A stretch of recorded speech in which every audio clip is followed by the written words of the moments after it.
Hi, and welcome to Algebra Examples. I'm Dr. Finch. Today we're going to be talking about computing binomial coefficients. So there's a lot of background to this, and we're going to build up, and at the end we'll do an example with all this information. Let's start off with some basics to remind ourselves how some of this stuff works. So let's start off with factorials, because we're going to be using factorials here. When we see an exclamation mark after a number, what we're talking about is taking that integer, and only works for integers, and multiplying it by all the integers after it until you get to 321. So, for example, if you are looking at 3 factorial, you are going to be looking at 3 times 2 times 1, which is 6.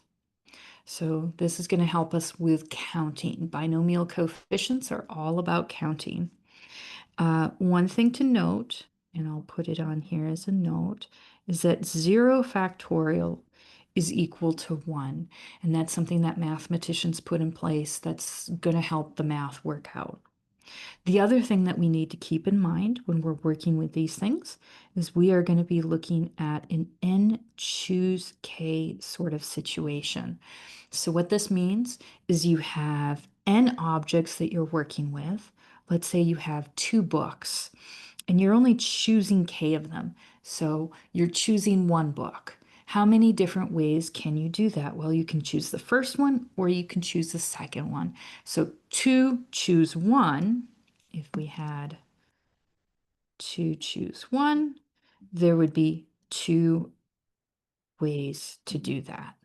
Now, when the numbers get quite large, this can be difficult to calculate. So luckily we have a formula that we're going to work with. And our formula has factorials in it. It has n factorial in the top, k factorial in the bottom, and n minus k factorial as well in the bottom. Now, the reason why we have a couple things there in the bottom is because we want to make sure that we don't double count for order.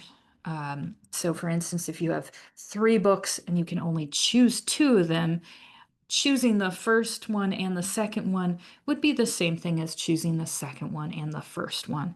So order doesn't matter in this case. All right, so we are going to go through and we're going to apply this to figure out our coefficients. Let's start with 5, choose 0. So we're going to start off with a 5 factorial on top, 0 factorial, and 5 minus 0 quantity factorial. So that leaves us with a 5 factorial on top. We know that 0 factorial here is equal to 1. And 5 minus 0 is 5, so that gives us 5 factorial. We have the same thing on top as bottom, so they are going to cancel each other out. And we get just a plain old 1. So 5 choose 0 is 1. Let's see what we can do with the rest of these. They may have a little bit more work in them. So 5 factorial over 1 factorial, 5 minus 1 factorial. We end up with 5 factorial on top. Our 1 factorial ends up just being 1, and 5 minus 1 is 4. So we end up with 4 factorial on the bottom. So we end up with 5 factorial divided by 4 factorial. And it's not easy to see the way this is written, what the answer is. But if we write out our information, 5 factorial is really 5 times 4 times 3 times 2 times 1. And 4 factorial is 4 times 3 times 2 times 1. You'll notice we can just cancel a bunch of stuff. And what survives is the number 5. So it's very slick that way. All right, let's look at 5 choose 2. 5 factorial over 2 factorial and 5 minus 2 factorial. So we end up with our 5 factorial, 2 factorial, this one is equal to 2 times 1, which is 2. So we can just put a 2 there. And next to it is 5 minus 2, which is 3 factorial. And again, let's write things out so we know what we are canceling out. So our 5 factorial, we're going to rewrite that on the top. We have a 2 on the bottom, and then 3 factorial is 3, 2, and 1. So we have some cancellation again. We have a 5 times 4 divided by 2. And you'll notice that since 4 is divisible by 2, we can cancel out our 2, and 5 times 2 is 10. All right, we are making progress. Let's look at 5 choose 3. So this is 5 factorial over 3 factorial, 5 minus 3 factorial. So this gives us our 5 factorial on top, our 3 factorial, and 5 minus 3 is 2, so we've got a 2 factorial on bottom. And then we will write out our information again on top and on bottom. Okay, and our 3's, our 2's, and our 1's cancel. And you know, this is really interesting that we end up with the same number as 5 choose 2. Isn't that beautiful? All right, we've got 2 more to go. 5 choose 4.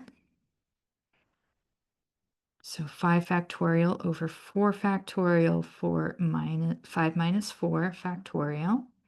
So this is 5 factorial over 4 factorial times 1 factorial. And our top ends up being 5 times 4 times 3 times 2 times 1. And our denominator is 4 times 3 times 2 times 1. And 1 factorial is just a 1. We do our cancellation, and we end up with the number 5. Now, by now, you may be seeing the pattern in here. You can probably guess what this last one is going to be.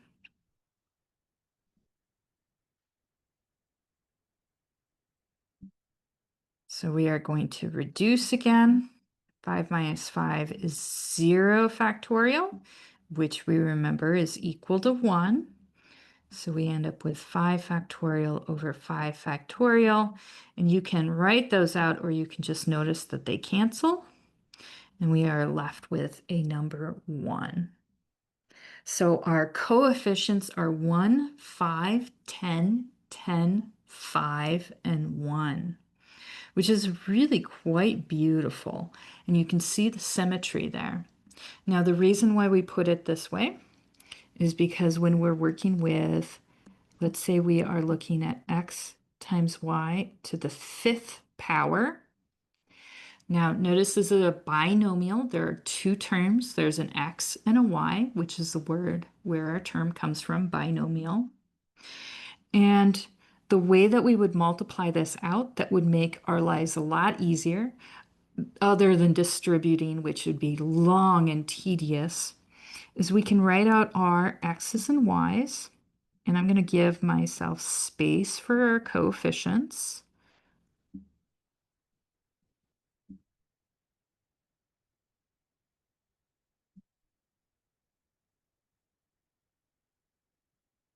Let's see.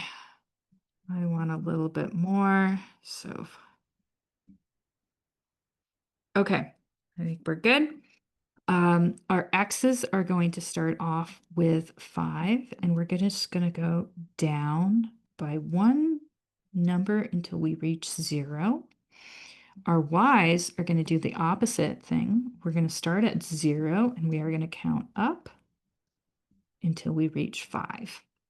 And the last thing we would do is our coefficients are going to be those binomial coefficients that we just figured out.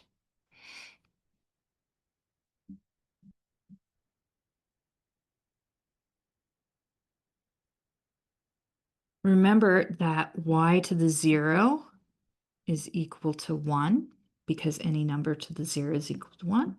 and x to the 0 is equal to 1 as well. So if we wrote this out a little bit differently, 5 to the 0, we know that was equal to 1 x to the 5th plus 5 to the 1 was 5 x to the 4th times y plus 5 choose 2 was 10 x cubed y squared. And now we have that symmetry. So if we wanted to, we wouldn't even have to calculate the rest. We would just know that it kind of works out nicely because math has a lot of things that pop up really nicely. And to make this a little bit prettier, I'm going to even get rid of that 1 in front of there. You can leave it there or you can take it out. So you'll notice how beautiful that looks. It's very symmetric.